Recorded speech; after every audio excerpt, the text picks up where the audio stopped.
My name is Rajat Shettia and today I am going to start some grammar portions from the Honeydew textbook, that is first chapter, the best Christmas present in the world. After that I am going to teach you the first poem from the Honeydew textbook, that is the ant and the cricket. Let's begin with the grammar portion given in the first chapter, working with language. Before we proceed, I'd like to tell you something about a process of italicization. Consider a word, Christmas. Right now, this word has been written normally. Now, I am going to convert this word into bold letters. And now, I am going to italicize it. Now, back to normal. Now, bold letters and italic letters. So, I hope you got the difference. Normal, italic, bold italic, only bold, only italic, normal. Like this.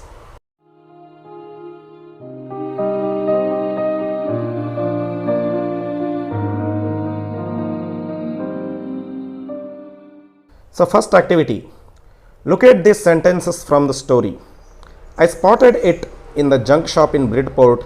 The man said it was made in the early 19th century and this one was in bad condition. You can observe here the word spotted, said, was. These three words has been italicized. Isn't it? So the italicization of the words have been done to show that those words are trying to convey something. Words like spot, say, is have been used in past tense, that is spotted, said and was respectively. So these italicized verbs are in past tense. They tell us what happened in the past. Let's read this passage below and underline the verbs in the past tense. A man got on the train and sat down. The compartment was empty except for one lady. She took her gloves off. A few hours later, the police arrested the man. They held him for 24 hours and then freed him.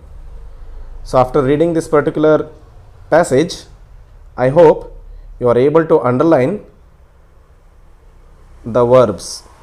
First one is got, then you have sat, then you have was, similarly took, arrested, held, freed. Also, you can go through the next given statement here. The veneer had lifted almost everywhere. Both fire and water had taken their toll on this desk. Here you need to notice the verb forms like had lifted and had taken.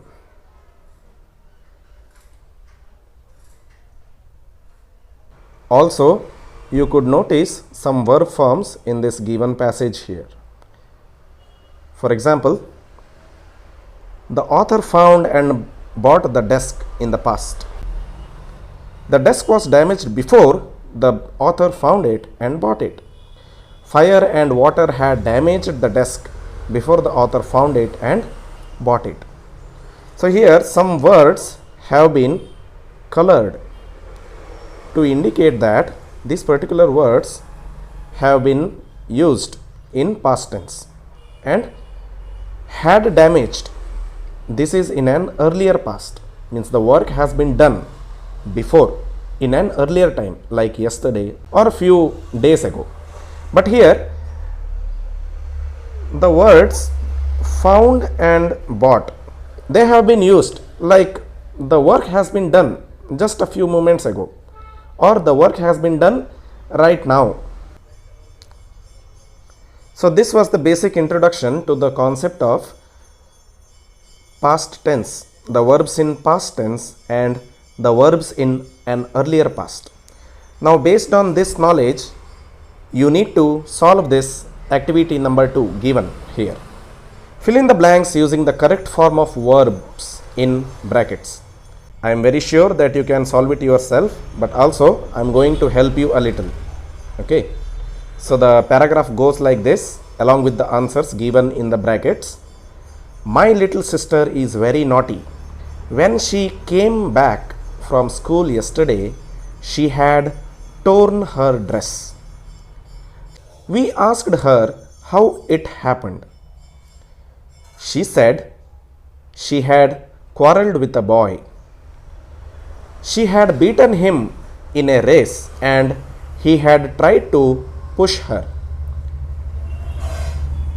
She had told the teacher, and so he had chased her and she had fallen down and had torn her dress. In this way, you need to solve this given blanks in this particular passage using the appropriate forms of verbs given in brackets. Now, let's solve this third activity given on the same concept of verbs in past form and verbs in earlier past form. You can see here 4 statements have been given. Statement number A, B, C and D. Now let us go through the statements one by one.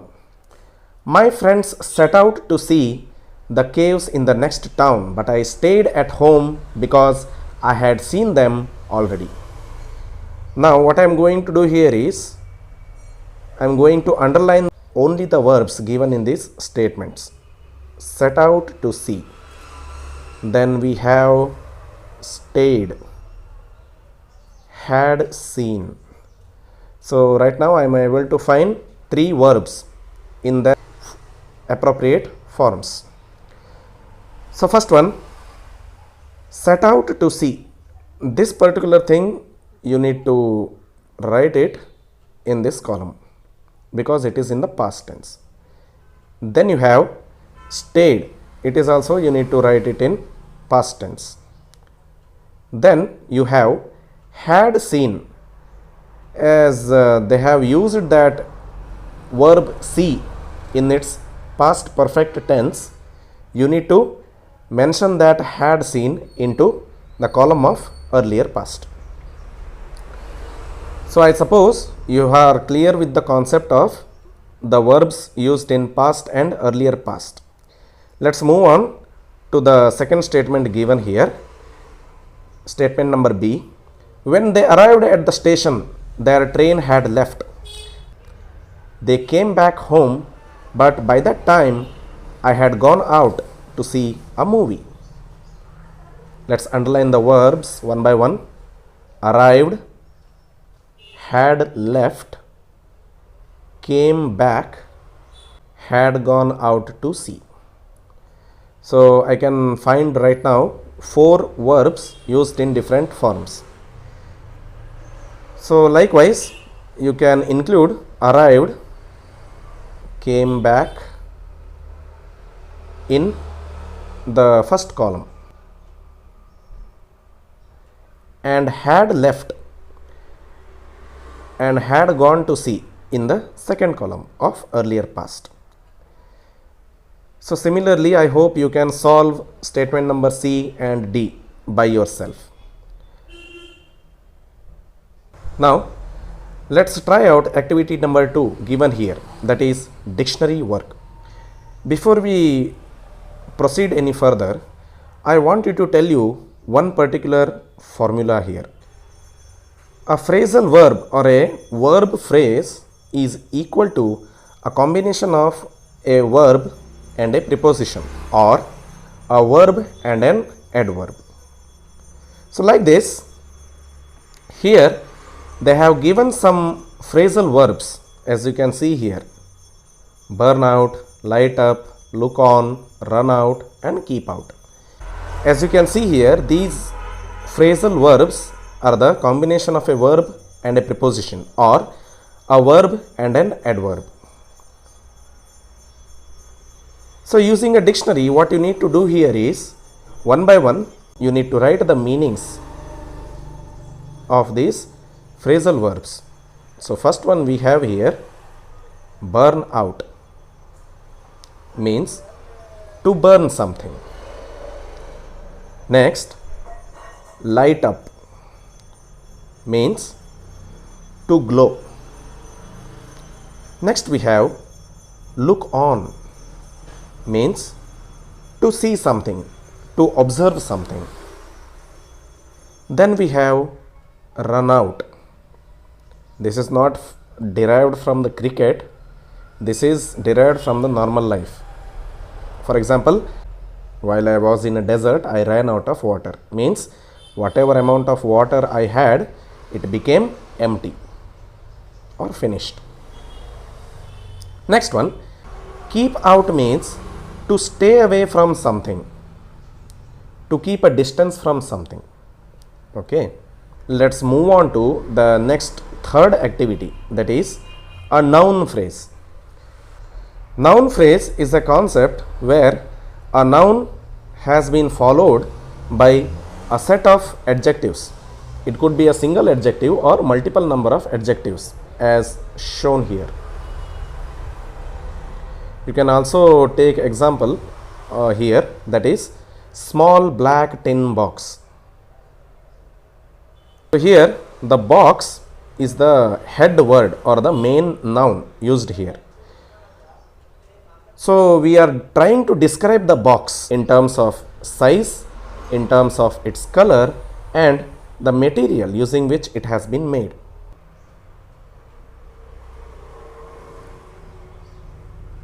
So as you can see here, the order in which the adjectives occur before the actual head word or the noun, they occur in this particular order.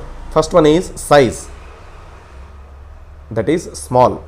Then comes the color, that is black, and the material from which the box has been made, that is tin. We rarely use more than 4 adjectives before a noun, and there is no rigid order in which they are used, though there is a preferred order of modifiers or adjectives in a noun phrase as given below. Here you can see a table has been given. Using the words given in this table, you need to create some combination of noun phrases as I have done here.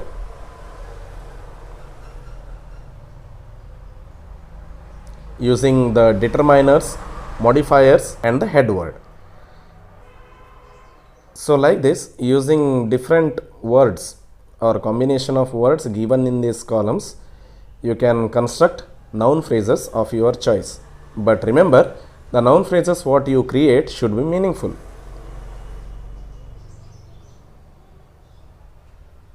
Then we have activity number 4. Below, they have given a table which contains a list of nouns and some adjectives. What you need to do is use as many adjectives as you can to describe each noun, as I have done here. For an example, an enormous, round, chubby, wild elephant.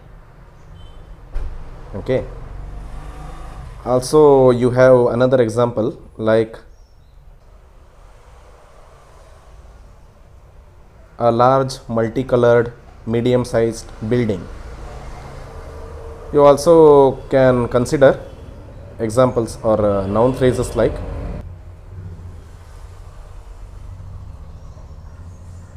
cold blue water.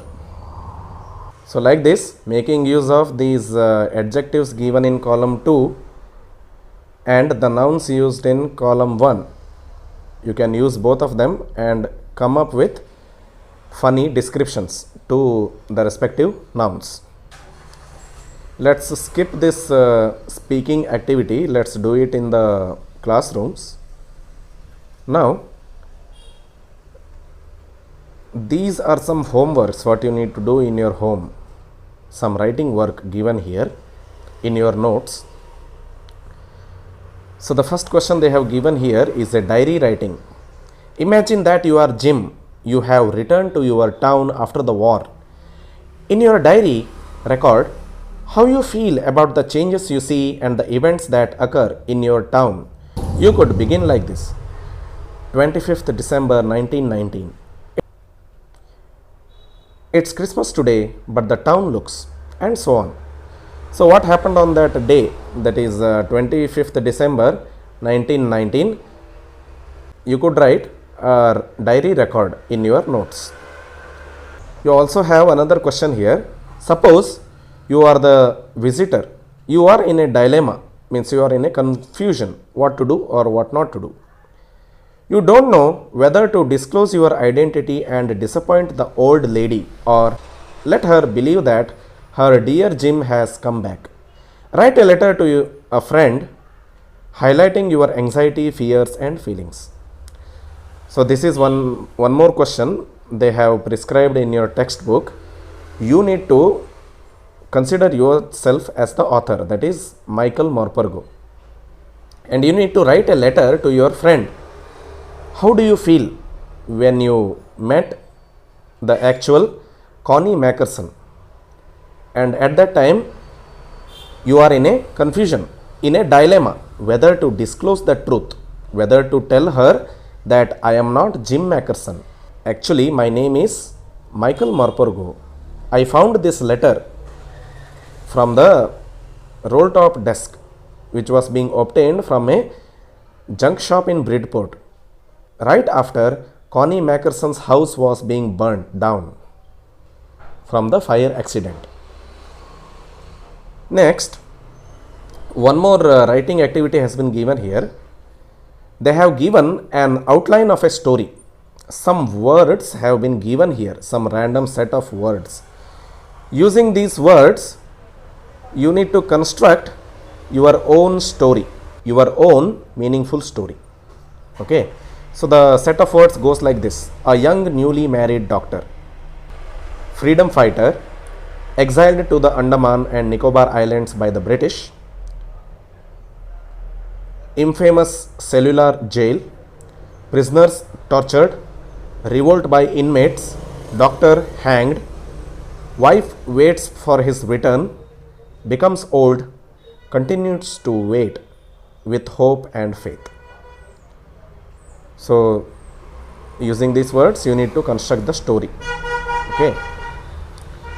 So in your notes, you only need to write the exercise questions, which I am going to provide later,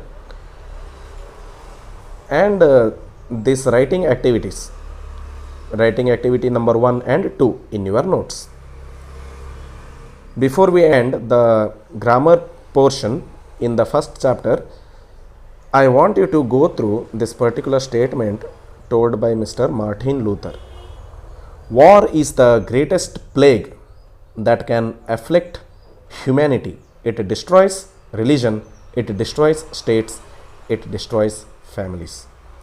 As I have told in the previous class, war is a shameful thing that should never happen in human life. So this is the end of chapter 1. Now let's proceed with the next poem we have here. Poem number 1, The Ant and the Cricket. This poem is actually derived from a fable. A fable is a story, often with animals as characters, that conveys a moral. This poem about an ant and a cricket contains an idea of far-reaching significance, which is as true of a four-legged cricket as of a two-legged one. Surely you have seen a cricket that has two legs.